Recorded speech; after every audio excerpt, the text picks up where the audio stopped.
Shalom, puji Tuhan. Mari kita masuk ke dalam renungan online, ibadah online pada hari Minggu ini. Kita siapkan hati, kita berdoa.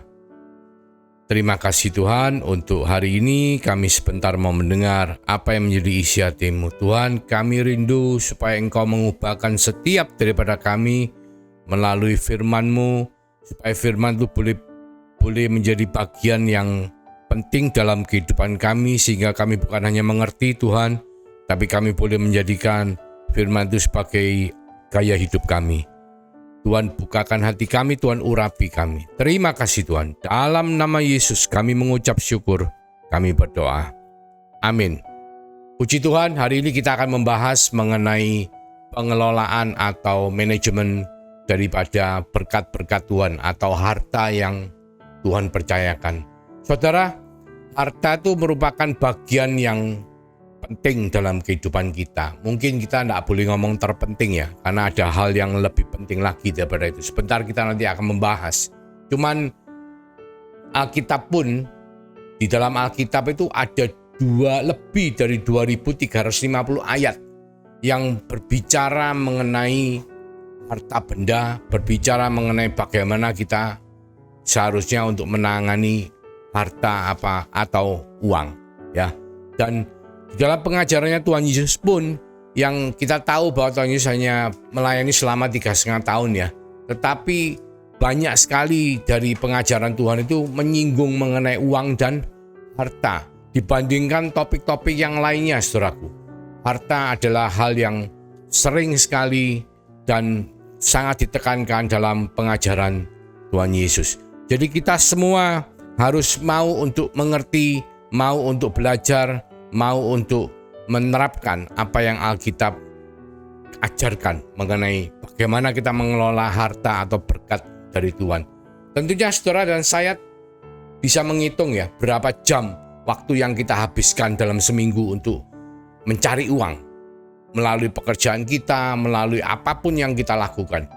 Juga berapa banyak keputusan yang kita buat dalam seminggu yang berkaitan dengan penggunaan atau pembelanjaan uang. Kadang kita belanja ke supermarket, kadang kita melakukan pembelian untuk apapun. Itu membutuhkan keputusan dan manajemen daripada kita semua. Dan juga berapa banyak yang kita pakai waktu untuk menabung, membelanjakan, menginvestasikan, atau bahkan kita menabur atau memberikan kepada yang lainnya. Tentunya hal-hal ini sangat penting untuk saudara dan saya mengerti dan bagaimana kita bisa mengelola dengan lebih baik sehingga kita bisa menyenangkan hati Tuhan, bahkan kita bisa mendapat berkat yang luar biasa. Bukan hanya selama kita hidup di bumi, saudaraku, tapi harta ini terkait juga dengan kerohanian kita, dengan bagaimana nantinya kita akan hidup kekal bersama-sama dengan Tuhan. Mari kita buka di Lukas 16 ayat 11. Firman Tuhan di sini jelas sekali mengatakan mengenai harta. Jikalau kamu tidak setia dalam hal mamon yang tidak jujur, siapakah yang akan mempercayakan kepadamu harta yang sesungguhnya?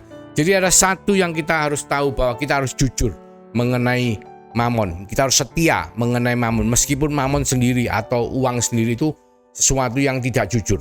Karena dengan kejujuran kesetiaan kita kepada Tuhan, maka Tuhan akan mempercayakan harta yang sesungguhnya. Jadi kalau kita bicara mengenai kehidupan kerohanian kita sebagai anak Tuhan, sebagai orang Kristen, sangat penting untuk kita bisa mengelola keuangan dengan baik, karena itu sangat terkait dengan kerohanian kita. Kalau kita tidak bisa mengelola dengan baik, dengan setia, dengan jujur, maka kerohanian kita juga akan menjadi tidak baik. Kita akan membahas 3 hal di dalam pengelolaan harta. Yang pertama adalah bagaimana Alkitab berkata mengenai pengelolaan harta atau pernyataan Alkitab. Kedua adalah mengenai prinsip bagaimana kita mengelola harta kita. Dan yang ketiga yang tidak kalah pentingnya adalah bagaimana kita mempraktekkan pengelolaan harta tersebut. Karena praktek adalah melakukan firman Tuhan. Pertama, pernyataan Alkitab. Kita lihat pertobatan dari seorang pemungut cukai, Zakius. Saudara tahu Zakius itu orang yang dikatakan pemungut cukai ya. Zaman dahulu pemungut cukai itu dipercaya adalah orang yang tidak jujur, orang yang suka memeras orang lain, orang yang menggunakan kekuasaannya untuk mendapatkan uang dengan tidak halal ya. Itu adalah label yang katakan kepada setiap pemungut cukai. Tetapi dalam Lukas 19 ayat 8-9 dikatakan ada pertobatan. Jadi yang terjadi adalah kita lihat bahwa Sakeus itu bertobat dan berdiri dan berkata kepada Tuhan, Tuhan, setengah dari milikku akan kuberikan kepada orang miskin, dan sekiranya ada sesuatu yang kuperas dari seseorang akan kukembalikan 4 kali lipat. Kata Yesus kepadanya, hari ini telah terjadi keselamatan kepada rumah ini karena orang ini pun anak Abraham.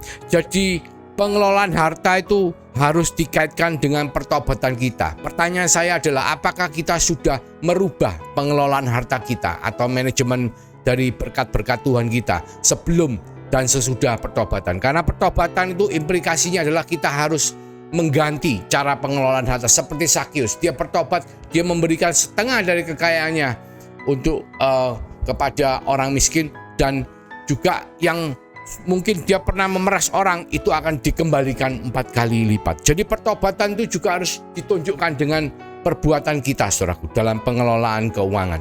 Contoh yang jelas adalah bagaimana Sakeus bisa melakukan pengelolaan harta yang baik setelah dia bertobat. Lalu kita lihat di Lukas 16 ayat 13 ya, di mana kita mengatakan Kristus itu adalah pusat dari penata layanan atas harta. Jadi bukan yang lainnya. Artinya adalah di Lukas 16 ayat 13, seorang hamba tidak dapat mengabdi kepada dua tuan, karena jika demikian ia akan membenci yang seorang dan mengasihi yang lain, dan dia akan setia kepada yang seorang dan tidak mengindahkan yang lain. Kamu tidak dapat mengabdi kepada Allah dan kepada Mammon. Jadi jelas sekali, kita mungkin setiap dari kita banyak yang mungkin bekerja, mungkin memiliki toko, mungkin berusaha mencari nafkah dalam kehidupan kita. Cuman kita tidak boleh menjadikan kekayaan, kita tidak boleh menjadikan uang sebagai tujuan dari hidup kita. Jadi yang dimaksud di dalam Alkitab, dalam ayat ini adalah bahwa fokus kita adalah kepada Tuhan, dan kita memakai uang atau mamon sebagai sarana kita untuk bisa menyembah Tuhan. Karena Tuhan kita adalah Tuhan. Tuhan kita bukan uang atau mamon. Jadi kalau saudara sekalian, dulu pada waktu sebelum bertobat, saya punya ambisi, saya ingin memiliki rumah sekian ya, saya ingin memiliki saldo sekian, saya target saya untuk mencapai harta sekian, sehingga saya bergerak untuk bekerja untuk mencapai target ambisi saya. Karena apa? Saya menomorsatukan uang. Tetapi Alkitab menyatakan bahwa kita tidak boleh memiliki dua tuan. Kita harus fokus kepada Kristus sebagai Tuhan, sebagai Allah yang kita sembah, dan kita memakai uang untuk sarana kita bisa menyembah Allah. Jadi itu adalah pernyataan Alkitab pertama. Kedua, bahwa kita di dalam pengelolaan harta kita itu sifatnya bukan hanya untuk selama kita hidup 70-80 tahun di bumi, tetapi sifatnya adalah untuk mempersiapkan dalam kekekalan ya. Di 1 Timotius 6 ayat 18-19 dikatakan jelas sekali, saudaraku.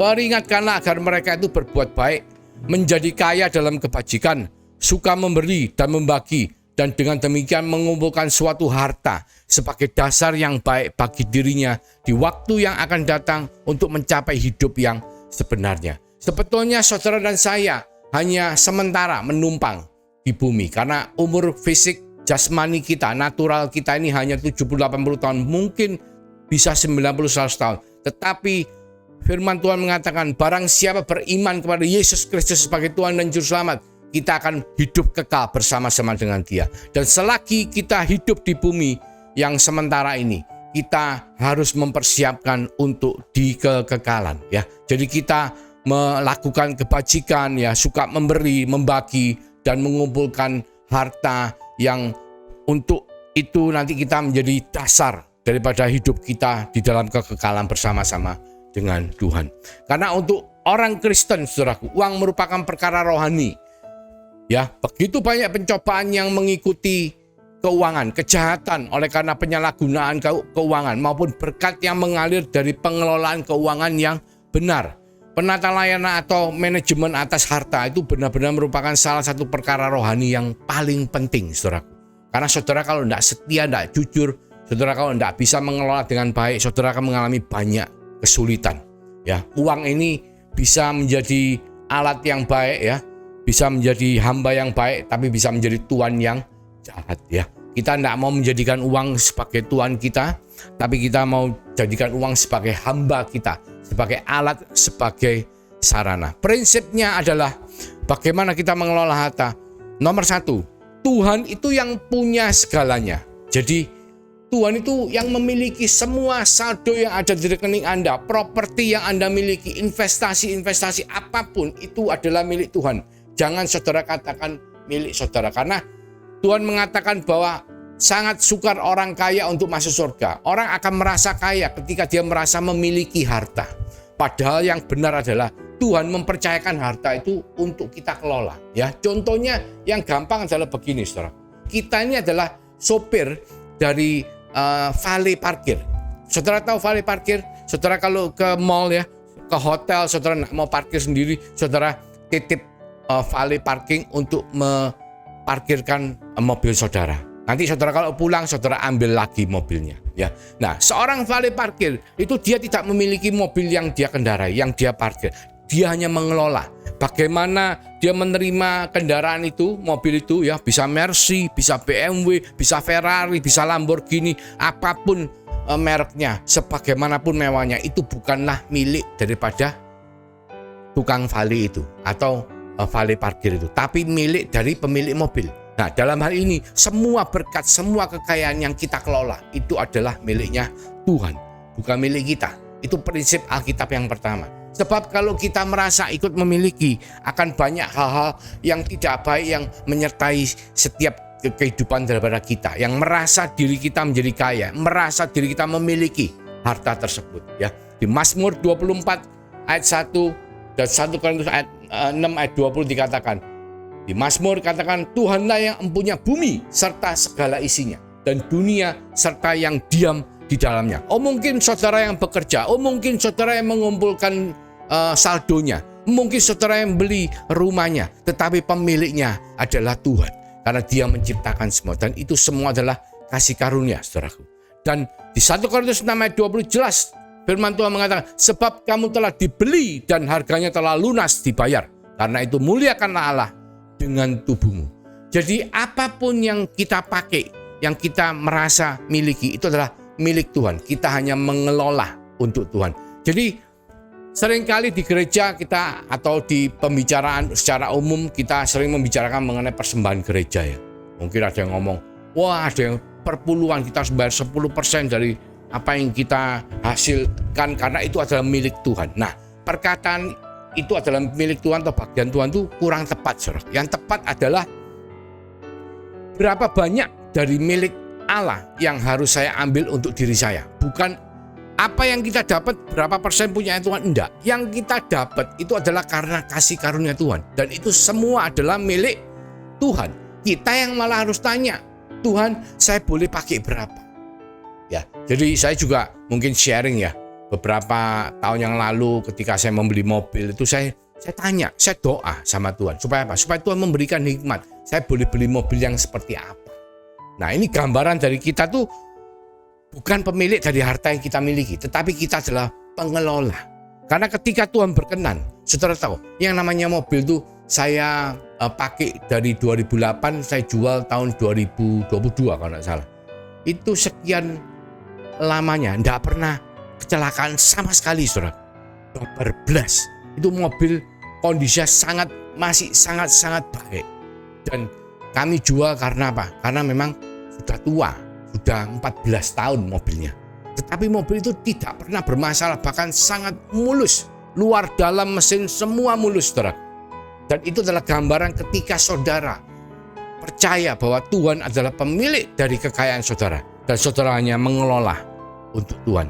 Jadi bukan kita tanya berapa persen persembahan yang harus kita berikan kepada Tuhan, karena itu menjadi bagian Allah. Tetapi sebaliknya, berapa persen atau berapa banyak yang boleh kita pakai, karena itu semua adalah milik Allah. Karena Tuhanlah yang mempunyai segalanya. Kita adalah seperti valet parking. Dan semua berkat yang kita kelola atau yang kita istilahnya sebagai penanggung jawab, itu adalah karena kasih karunia Tuhan. Janganlah kita menganggap, wah saya pandai, saya mampu, saya bisa mencapai semuanya. Memang beberapa dari kita mungkin lebih pandai daripada yang lainnya, tapi bukan berarti saudara boleh menganggap bahwa semua yang saudara terima itu adalah karena kemampuan saudara. Ya, tidak ada dari kita pun yang mampu untuk melakukan apapun tanpa seizin Tuhan. Jadi kita harus punya pemikiran yang benar. Jadi kalau ketika Tuhan itu memperkaya atau memberikan kita kasih karunia yang berlebih, mempercayakan kita lebih banyak lagi sehingga harta yang kita kelola lebih besar lagi, itu bukan berarti kita harus meningkatkan standar hidup kita atau gaya hidup kita menjadi lebih tinggi lagi, tetapi adalah bagaimana kita bisa menjadi saluran, sehingga melalui saluran kita diberkati untuk menjadi berkat. Karena apa? Kita harus mempersiapkan dasar yang baik untuk harta yang sesungguhnya kita semua bersama Tuhan di dalam kekekalan. Dan untuk mengirimkan harta itu, saudaraku, itu bukan nunggu nanti, saudaraku, tetapi sekarang ini. Waktunya ada sekarang ini, adalah sekarang. Karena apa? Karena apa yang kita ikat di bumi akan terikat di sorga. Apa yang kita lepas di bumi akan dilepas ke sorga. Jadi kita harus mengumpulkan harta itu mulai dari sekarang dan mengirimkannya bahkan sekarang ini, saat-saat kita masih hidup, ya. Di Matius 6 ayat 19-21 jelas dikatakan, janganlah kamu mengumpulkan harta di bumi ngengat dan karat merusakkannya, dan pencuri membongkar serta mencurinya. Tetapi kumpulkanlah bagimu harta di sorga. Di sorga ngengat dan karat tidak merusakkannya, dan pencuri tidak membongkar serta mencurinya. Karena di mana hartamu berada, di situ juga hatimu berada.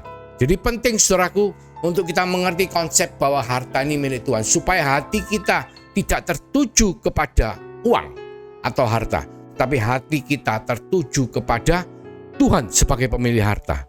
Ya, saya ulang lagi, supaya apa? Supaya hati kita tidak tertuju kepada uang, tapi hati kita tertuju kepada Tuhan sebagai pemilik daripada harta. Seringkali ketika hati kita tertuju kepada uang, maka kehidupan kita akan mengalami banyak masalah, ya. Pada dasarnya benda atau uang atau harta itu bisa menjadi harta yang abadi. Bagaimana caranya? Kita bisa memakai uang tersebut untuk menjadi makanan bagi yang kelaparan. Jadi kita memberikan kepada mereka, dan pakaian bagi yang miskin. Uang bisa membantu para misionari agar tetap bisa memberitakan Injil, memenangkan jiwa, bisa mendapatkan harta sorgawi. Karena apa? Satu jiwa bertobat, seluruh malaikat sorga bersorak-sorai, saudaraku. Semua benda fana yang Tuhan percayakan untuk kita kelola bisa diubahkan menjadi harta yang kekal. Itu adalah bagaimana kita mengelola supaya apa yang Tuhan percayakan pada kita itu bisa kita ubahkan untuk menjadi sesuatu yang bernilai di dalam kekekalan. Dan kita harus mengirimkannya sekarang juga, saudaraku.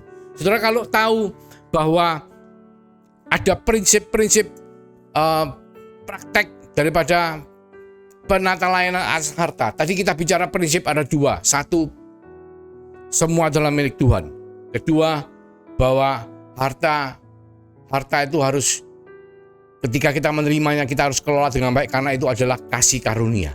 Dan kita harus mengirimkan semua harta itu saat ini juga. Bukan menunggu nanti kalau saudara sudah meninggal. Karena ketika kita pulang kepada Bapa, apa yang kita bawa? Ya, kita semua tahu pada pandemi barusan, sedemikian banyaknya orang-orang yang katanya kaya luar biasa, yang mungkin pada waktu sakit COVID diterbangkan ke luar negeri pakai pesawat pribadi. Tapi ketika mereka meninggal, mereka hanya membawa pakaian dikenakan, itu yang namanya tabungannya ditinggal, hartanya, propertinya, perusahaannya semua ditinggal, saudara. Mereka tidak bawa apa-apa, dan mereka tidak bisa melakukan apa-apa lagi. Yang harus kita lakukan sekarang adalah, selagi kita bisa menabur, mengikat yang di bumi, karena yang di surga juga akan terikat, kita lakukan saat ini juga. Dan itu adalah prinsip dari penata layanan atau pengelolaan atas harta-harta atau kekayaan yang Tuhan percayakan. Yang ketiga, terakhir, adalah bagaimana kita mempraktekannya. Ini penting, saudara. Jangan cuma bisa teori tapi kita tidak bisa praktek. Ada 8 prinsip utama penting untuk saudara dan saya lakukan dalam pengelolaan harta atau manajemen harta. Yang pertama, jangan utang. Hindari utang, ya. Hari ini kita tahu begitu banyak pinjol, ya. pinjaman online yang begitu mudahnya untuk kita angkat telepon, masuk aplikasi untuk langsung dapat uang, atau kredit tanpa anggunan, kita ditelepon, saya tiap hari ditelepon, begitu saya lihat nomornya, saya pakai aplikasi yang bisa identifikasi nomor, begitu ada nomor-nomor tertentu yang memang menawarkan KTA apa segala macam itu, langsung saya tidak angkat, saudara. Karena apa? Prinsip Alkitab mengatakan jangan kita hutang. Hutang itu, saudaraku, itu seperti jerat ya. Jadi kalau kita misalnya pekerjaan kita tidak jalan, kita hutang untuk pekerjaan, misalnya kerjaan kita tidak jalan, itu namanya hutang, itu bunganya tetap jalan, saudara tetap bayar. Bahkan kita lihat begitu banyak orang mengalami masalah, bahkan bunuh diri. Karena apa? Karena masalah hutang. Mereka diteror oleh yang nagih. Wah, sampai rumahnya, pekerjaannya, keluarganya, teman-temannya semua diteror. Sehingga mereka tidak punya muka. Mereka akhirnya beberapa di news ya, di berita itu melakukan tindakan bunuh diri. Jadi saudara harus menghindari hutang. Karena hutang itu tidak berkenan ya. Dan itu merupakan jerat yang akan membuat kehidupan saudara akan menjadi sulit. Terus mungkin saudara akan tanya, lupa bagaimana kalau sekarang ini saya sudah hutang? Ya, kalau saudara sudah hutang, yang pertama mungkin kalau ada yang pakai kredit card, saudara buang semua kredit card itu, saudara selesaikan hutang yang belum terbayar, dan saudara mulai melakukan adjustment dalam kehidupan saudara supaya saudara tidak memakai uang keuangan yang berlebihan ya. Bahkan poin kedua adalah saudara carilah nasihat. Tanyalah kepada saudara-saudara seiman yang mungkin pernah mengalami dan tahu bagaimana cara keluar dari permasalahan itu. Ya, karena hutang kredit card itu, hutang kredit tanpa anggunan itu cara penyelesaiannya lain ya. Itu saudara harus mencari nasihat. Ya, bisa ke orang-orang yang memang biasanya menyelesaikan masalah-masalah seperti itu. Cuman selesaikan hutang saudara ya, karena ke depan kita tahu 2023 ini mungkin perekonomian masih belum pulih secara total ya, seperti sebelum pandemi. Tapi setelah pandemi, dampak lockdown, PPKM, sekarang juga kita lihat dunia lagi resesi. Memang Indonesia tidak dikategorikan sebagai yang mengalami pertumbuhan yang negatif, tetapi yang namanya resesi itu tetap di mana-mana ya. Bahan energi dasar, listrik nanti bisa naik, air bakal naik ya, bahan bakar naik, batu bara naik, jadi mungkin bahan baku, gandum dan lain sebagainya semua naik karena ada peperangan antara Ukraina dan Rusia, sehingga resesi ini menghalangi pertumbuhan ekonomi yang pulih seperti sebelum pandemi. Jadi saudara harus betul-betul menjaga dan melakukan ya, hindari hutang ya. Kalau belum punya hutang, puji Tuhan, jangan hutang. Yang punya hutang, selesaikan hutang saudara. Bila perlu, jual aset saudara untuk menyelesaikan hutang. Karena selama hutang itu belum terbayar, bunganya itu tetap jalan, saudaraku. Kalau saudara tidak mengerti, saudara carilah nasihat kepada orang-orang yang bisa membantu saudara. Ketiga, saudara harus jujur. Saudara harus menerapkan kejujuran. Karena prinsip nomor satu untuk mengelola uang dengan baik adalah saudara harus jujur. Kalau memang kita tidak mampu, ya tidak mampu, jangan dipaksa ya. Misalnya saudara punya pengeluaran di keluarga yang melebihi penghasilan saudara, saudara jujur bicara sama keluarga saudara, katakan bahwa ini cuma bisa mendapatkan sekian, tidak bisa lebih. Oleh karena itu ubahlah ya, karena kadang-kadang kita pakai uang ini kalau tidak bagus itu nanti mengelolanya kita bukan memenuhi kebutuhan kita, tapi kita memenuhi gaya hidup kita. Nah, kita tahu yang namanya gaya. Orang gaya ini kan pasti banyak masalah, ya. Kalau gaya hidupnya tidak tepat, itu nanti bisa menjadi beban, saudara. Ketiga, saudara tetap harus menabur, ya. Menabur itu apa? Memberi dengan murah hati. Saudara kalau punya kesempatan untuk memberi, berikanlah dengan murah hati kepada mereka yang membutuhkan, ya. Poin berikutnya adalah belanjanya dengan bijak, ya. Kalau kita tahu bahwa hari-hari ini akan menjadi resesi, perekonomian masih belum pulih, saudara ya jangan belanja banyak-banyak ya. Yang tidak perlu, saudara tidak perlu belanja, jangan belanja. Jadi saudara harus betul-betul mengatur semuanya dengan baik. Praktek dari pengelolaan keuangan adalah bagaimana nanti saudara ini bisa bertobat ya, berubah dari gaya hidup yang lama. Kalau yang hidup yang lama mungkin sedikit menghambur-hamburkan uang, mulai hari ini saudara harus bertobat, saudara harus, bahkan belanja pun saudara harus bijak ya, tidak boleh sembarangan. Yang poin berikutnya adalah saudara harus bekerja dengan tekun ya. Ketekunan saudara meskipun dalam kondisi resesi, meskipun bisnis belum pulih seperti sebelumnya, tapi tetap saudara harus tekun. Karena nanti pada waktunya apa yang saudara tabur itu akan membuahkan hasil, saudara bisa panen. Tapi kalau saudara tidak pernah bekerja, saudara tidak tekun dalam pekerjaan, saudara tidak pernah menabur, saudara juga tidak akan pernah menuai ya. Poin ketujuh ya, saudara harus menabung dengan teratur. Karena menabung adalah salah satu syarat dari kesuksesan. Menabung itu bukan berarti saudara tidak menabur ya. Saudara menabung juga, saudara menabur juga. Yang terakhir adalah saudara harus mengajari anak saudara untuk bisa mengelola keuangan dengan baik. Karena hari-hari ini saudara, zaman generasi alfa ini memang tidak sama dengan generasi-generasi sebelumnya. Juga tidak sama dengan kehidupan saudara dan saya. Ya, kalau saya mungkin sudah sebelum milenial ya, bahkan dengan zaman milenial pun tidak sama. Jadi kita harus mengajarkan prinsip-prinsip Alkitab kepada anak kita bagaimana mengelola keuangan. Karena kalau kita mengelola keuangan dengan baik, maka kerohanian kita juga akan menjadi baik ya. Lalu untuk prakteknya, kepada siapa? Kalau kita dikatakan Tuhan kita harus menabur, kita harus mengumpulkan harta di sorga. Kepada siapa kita memberikan atau menabur? Pertama, anggota keluarga, keluarga inti, pasangan, anak, orang tua, sanak saudara, keluarga angkat ya, keluarga dekat. Jangan dikatakan seperti di ayat di Alkitab mengatakan, oh Pak, Ma, sorry duitnya enggak ada, semua sudah tak kasihkan ke gereja untuk persembahan. Nah itu yang sesuatu yang salah yang dilakukan oleh orang Farisi. Jadi tetap anggota keluarga inti adalah prioritas pertama. Kedua, anggota tubuh Kristus ya, gereja lokal, saudara seiman yang membutuhkan pelayanan, misionari yang membutuhkan mereka untuk bisa berjalan melayani ya, termasuk orang-orang yang melayani. Karena apa? Karena tidak ada serdadu kalau disuruh perang tuh harus membawa modal sendiri ya. Memang Tuhan tidak butuh uang saudara, tetapi yang namanya gereja, yang namanya pelayanan tuh pasti pakai uang. Mereka butuh untuk bisa menjalankan misi mereka. Ya, jadi mereka itu adalah orang-orang yang kita katakan sebagai serdadu yang dikirim untuk ke medan perang ya. Mungkin saudara adalah pengusaha, mungkin saudara adalah dokter, mungkin saudara adalah insinyur. Saudara tidak usah memberitakan Injil secara aktif ke daerah-daerah, tidak usah melayani dalam gereja, tidak usah melakukan doa syafaat, tidak usah bernubuat untuk melayani keluarga-keluarga. Tetapi saudara wajib juga untuk menabur, mengumpulkan harta yang di surga dengan bagaimana saja? Dengan memberi kepada mereka yang dikatakan serdadu-serdadu yang diutus untuk perang. Karena tidak mungkin serdadu itu disuruh beli pakaian sendiri, disuruh bawa makanan sendiri untuk ke medan perang. Tentunya harus ada orang-orang ya, saudara dan saya yang dipercaya Tuhan untuk bisa memberi kepada mereka sebagai bekal mereka untuk melayani. Bahkan lebih daripada itu saudaraku adalah untuk orang-orang yang berkekurangan ya. Kita kalau tahu di perumpamaan pada hari akhir di Matius 25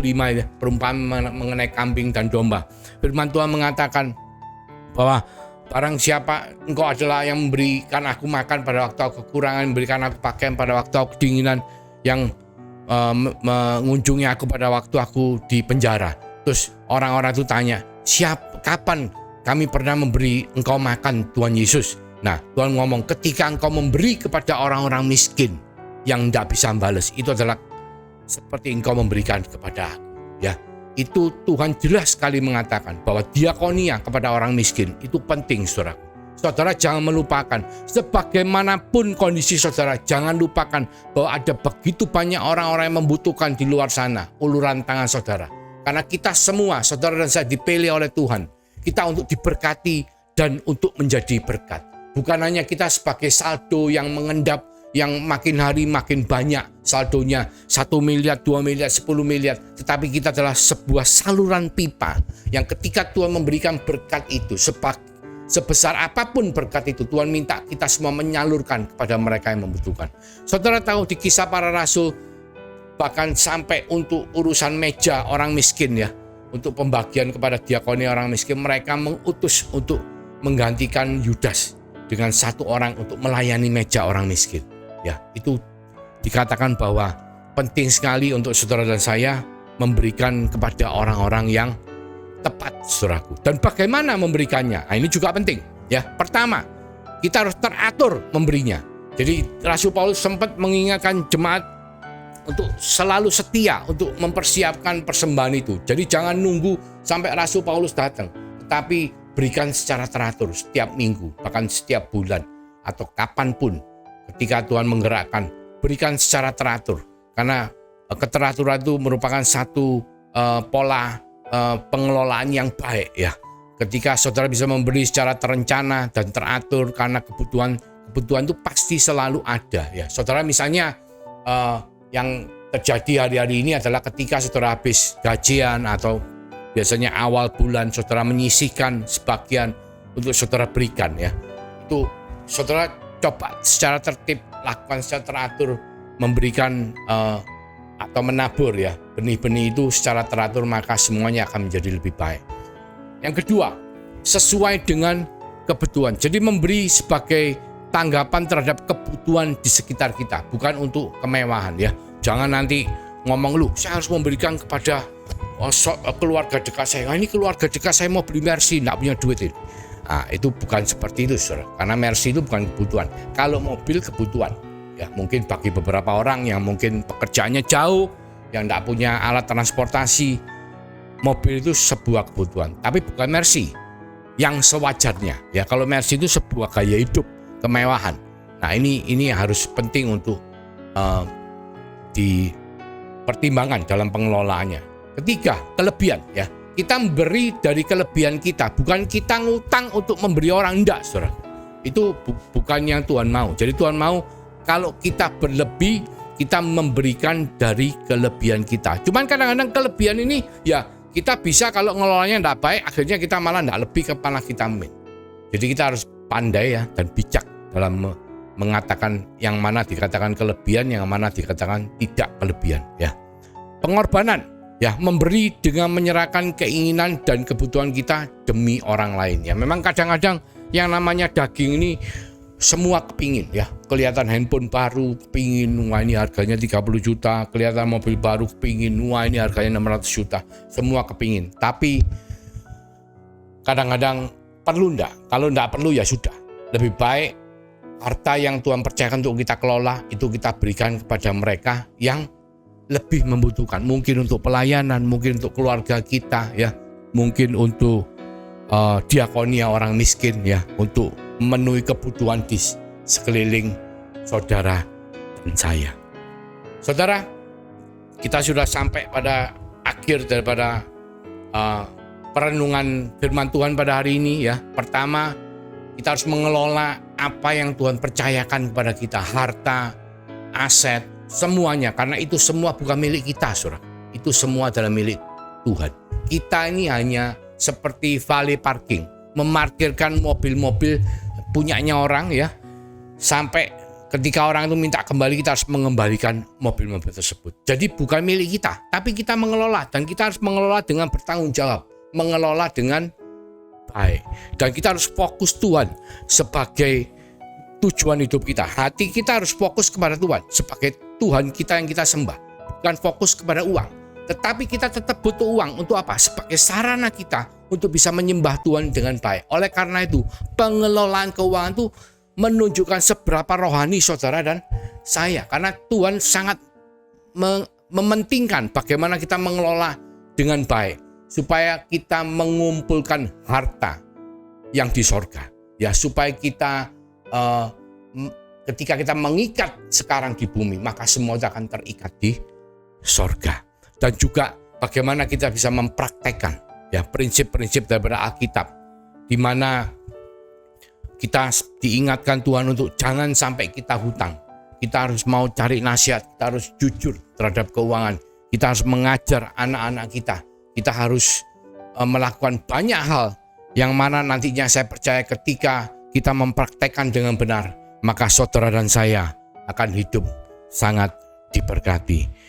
Mari kita sebelum saya tutup dalam doa, kita bersama-sama melihat ikrar dan membaca di dalam hati saudara.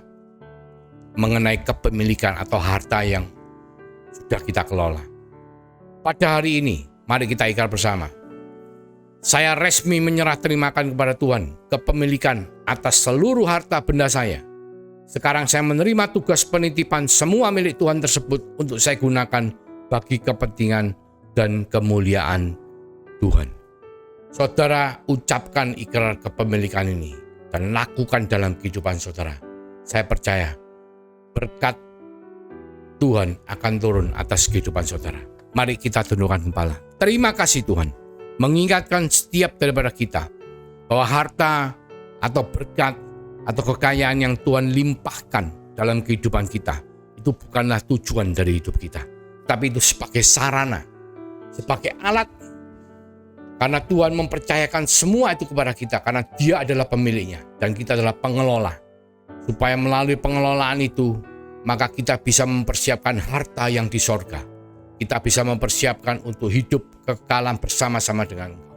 Tuhan, berkati kami dengan hikmat-Mu. Berkati kami dengan kemampuan untuk mengelola semua itu dengan baik.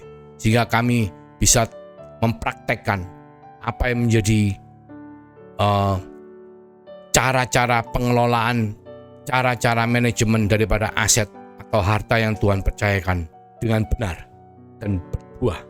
Karena kami percaya bahwa ketika kami menjadi pelaku-pelaku firman Tuhan, maka firman itu akan membuat kehidupan setiap daripada kami makin baik.